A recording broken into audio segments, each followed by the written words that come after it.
மந்தையிலே ஆடுகளின்றி போனாலும் தொழுவத்திலே மாடுகளின்றி போனாலும் மந்தையிலே ஆடுகளின்றி போனாலும்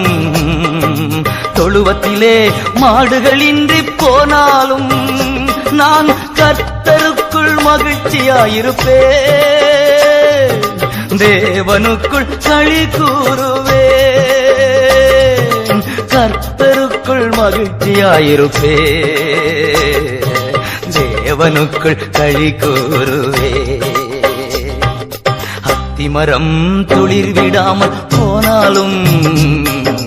காட்டு செடி பலன் கொடாமல் போனாலும் கர்த்தருக்குள் மகிழ்ச்சியாயிருப்பேன் தேவனுக்குள் களி கூறுவேன் கர்த்தருக்குள் மகிழ்ச்சியாயிருப்பேன்